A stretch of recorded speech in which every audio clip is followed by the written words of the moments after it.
Good morning. हमने Mollusca के सामान्य लक्षणों के बारे में बात की थी। आज आगे बढ़ते हैं क्लासिफिकेशन ऑफ फाइलम मोलास्का। जैसा कि हमने बात की, मोलास्का फाइलम आर्थ्रोपोडा के बाद second largest phylum of non Chordata है। अध्ययन की दृष्टि से, संरचना की दृष्टि से इसे 6 क्लासेस में 6 वर्गों में डिवाइड किया गया है। पहला वर्ग मोनोप्लेकोफोरा ग्रीक शब्द से मिलके बना है। 3 शब्द शामिल हैं। मोनो मीन्स सिंगल या वन, प्लेक्स मतलब प्लेको प्लेट, और फोरा फियर से बना है बियरिंग, अर्थात इस जंतु के अंदर जो शेल उपस्थित होता है वो सिंगल पीस या वाल्व का बना हुआ होता है। इन जंतुओं की body bilateral, symmetrical, segmented, shell single piece का बना हुआ, लिम्पेट स्नैप्स डोम शेप जैसा दिखाई देता है। हेड, आईज प्रेजेंट नहीं हैं, टेंटिकल्स प्रेजेंट नहीं हैं। फुट प्रेजेंट होता है, बॉडी के वेंट्रल सरफेस पर ब्रॉड और फ्लैट होता है। 5 जोड़ी बाह्य गिल छिद्र, एक्सटर्नल गिल्स जो हैं वो रेस्पिरेशन के लिए प्रेजेंट। 6 पेयर ऑफ नेफ्रिडियास उत्सर्जन के लिए उपस्थित। रेडुला प्रेजेंट होता है और सेक्सेस जो हैं वो इसमें सेपरेट। इसका एग्जाम्पल है नियोपाइलिना। ये एनिमल्स बड़े साइज के होने के कारण अब सामान्यतः नहीं पाए जाते हैं। दूसरी क्लास एम्फीन्यूरा। क्लास एम्फीन्यूरा में एनिमल्स जो हैं बाइलेटरली सिमेट्रिकल जंतु हैं। शेल यहाँ पर जो है, शेल की उपस्थिति फाइलम मोलास्का का विशिष्ट लक्षण है।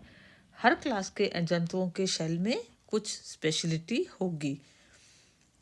एम्फीन्यूरा क्लास के जंतुओं का शेल जो होता है वो 8 डॉर्सल प्लेट से बना हुआ होता है।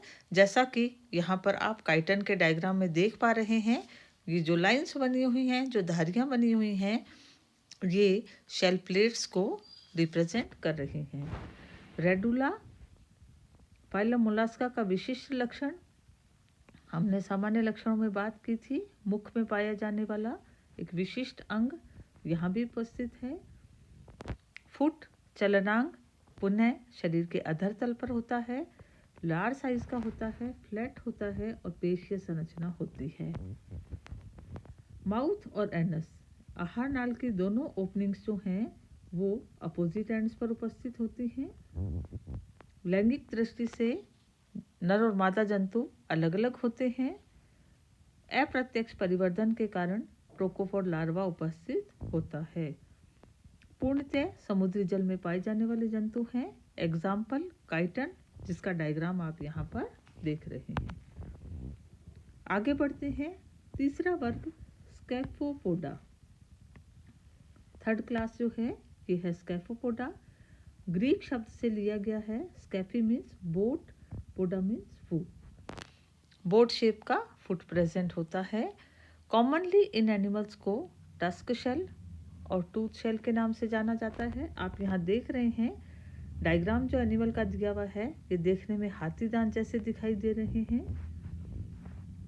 इस शेल के अंदर, ये जंतु का शेल है जिसके अंदर एनिमल की बॉडी प्रेजेंट होती है। शेल जो है ये ओपन होता है, एक तरफ से ओपनिंग इसके साथ प्रेजेंट होती है। Body bilaterally symmetrical, cylindrical shape के शेल के अंदर बंद रहती है। इन जंतुओं में हेड जो होता है वो रूडिमेंट्री होता है, विकसित नहीं होता है। सिर पर पाए जाने वाले नेत्र, माउथ जनरली प्रेजेंट होता है लेकिन आइज प्रेजेंट नहीं होती हैं, यानी सुविकसित सिर या हेड का अभाव। माउथ के साथ टेंटिकल्स उपस्थित होते हैं। फुट यहाँ उपस्थित है, रेडुला उपस्थित है, लेकिन गिल्स यहाँ पर अनुपस्थित होते हैं। पुनः ये जंतु जो हैं नर और मादा अलग अलग होते हैं, सेक्सेस सेपरेट हैं। अप्रत्यक्ष परिवर्धन के कारण ट्रोकोफोर लार्वा की उपस्थिति इस क्लास के जंतुओं में भी देखी जाती है। ये भी समुद्री जल में पाए जाने वाले जंतु हैं, लेकिन छिछले जल में, शैलो वाटर में पाए जाते हैं, बहुत गहराई में नहीं मिलते हैं। और पानी के आसपास की जो दलदली ज़मीन होती है उसमें आंशिक रूप से धसी हुई अवस्था में देखने को मिलते हैं। एग्जाम्पल याद रखना है, डेंटेलियम देखने में हमको टूथ शेल जैसा जो स्ट्रक्चर यहाँ दिखाई दे रहा है। क्लास 4 इम्पॉर्टेंट क्लास, आगे हमें इसे डिटेल में भी पढ़ने हैं। गैस्ट्रोपोडा। गैस्ट्रोपोडा क्लास जो होती है, इसमें जितने भी शंख और सीप हैं, विभिन्न प्रकार के स्नेल्स एंड स्लग्स जो हैं वो इसमें शामिल हैं। जितने भी अभी तक मोलस्का के हमने एग्जाम्पल पढ़े, उनसे कुछ विशिष्ट प्रकार की शारीरिक संरचना और लक्षणों को लिए हुए। शरीर यहाँ पर सेगमेंटेड नहीं होता है, बाइलेटरल सिमेट्री सामान्यतः उपस्थित नहीं होती है। हेड उपस्थित है, एक जोड़ी नेत्र हैं, टेंटिकल्स उपस्थित हैं और माउथ प्रेजेंट है और माउथ में रेडुला प्रेजेंट होता है। फुट बड़े साइज का, हाईली मस्कुलर, शरीर के अधर तल पर उपस्थित होता है। यहाँ भी नर और मादा अलग अलग होते हैं। डेवलपमेंट में ट्रोकोफोर लार्वा अथवा वेलिगर लार्वा क्लास गैस्ट्रोपोडा के एनिमल्स में पाया जाता है। शेल विशेष प्रकार का यूनिवाल्व, एक ही कवच जो है यहाँ पर उपस्थित है। स्पाइरली कॉइल्ड, आप देख रहे हैं शंख, आप सब ने देखे होंगे। स्पेशली इस तरीके की कॉइलिंग या टॉर्शन की जो टेंडेंसी है वो शंख में हम देखते हैं। इस तरीके के शंख अपने आसपास की बजरी या मिट्टी में आपने देखे होंगे, नदी तालाबों के आसपास। तो ये शेल की ये जो पर्टिकुलर कॉइलिंग है यूनिवाल्व शेल की, ये गैस्ट्रोपोडा का विशिष्ट लक्षण है।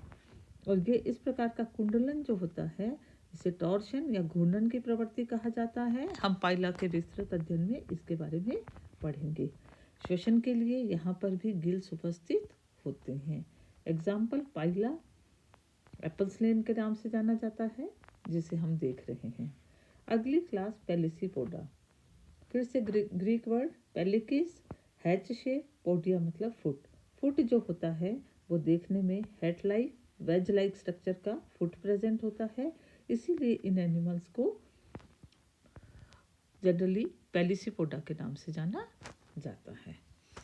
शरीर द्विपार्श्व सममित है इन जंतुओं का, कंप्रेस्ड होता है, चपटा होता है। इन जंतुओं के पास head region, jaws, radula, eyes और टेंटिकल्स आदि सभी संरचनाएं अनुपस्थित होती हैं।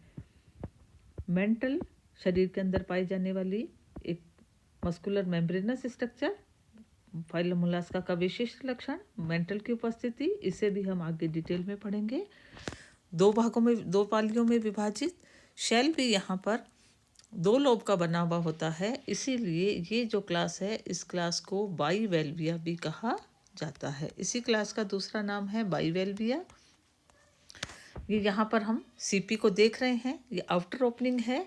इस तरीके के जस्ट बैक साइड में भी यही स्ट्रक्चर प्रेजेंट होता है। इस तरीके से खोलने पर स्ट्रक्चर बनता है, बीच में लिगामेंट हिंज प्रेजेंट है। ये एक शेल का पोर्शन यहाँ पर हम देख रहे हैं। फुट प्रेजेंट है, काफ़ी बड़े साइज का है, हेड शेप वेज जैसा। एनिमल्स मेल और फीमेल अलग अलग, सेक्सेस सेपरेट। लार्वा अवश्य उपस्थित होता है, ग्लोचिडियम लार्वा या वेलिगर लार्वा प्रेजेंट होता है। अधिकांश जंतु समुद्री जल में पाए जाते हैं। जितने भी तरीके के क्लाम्स हैं, ओयस्टर्स हैं, मजल्स हैं, वो इसके एग्जाम्पल हैं। पर्टिकुलर साइंटिफिकली नेम यूनियो इसका एग्जाम्पल, जिसका हम डायग्राम देख रहे हैं। सिफेलोपोडा, सिफेलोपोडा एनिमल्स जो हैं, ये cephalo means head region, cephalo शब्द जो है वो हेड को रिप्रेजेंट करता है, और पोड मीन्स फुट। हेड और फुट पास पास प्रेजेंट होते हैं। बाइलेटरली सिमेट्रिकल इलोंगेटेड इन एनिमल्स की बॉडी होती है। शेल, ये विशिष्ट क्लास, सबसे एडवांस क्लास। शेल यहाँ पर सामान्यतः हासित अवस्था में रिड्यूस्ड आंतरिक होगा या अनुपस्थित होगा। हेड रीजन, नाम भी सिफेलोपोडा है, उस हिसाब से हेड रीजन यहाँ पर सुविकसित, वेल डेवलप्ड, और इसके साथ साथ इस पर नुकीले जबड़े उपस्थित होते हैं। पोडा फुट रीजन मॉडिफाइड होता है और लंबी लंबी यहाँ पर आर्म्स प्रेजेंट होती हैं। Marine and free swimming animal हैं, पानी में तैरते रहते हैं।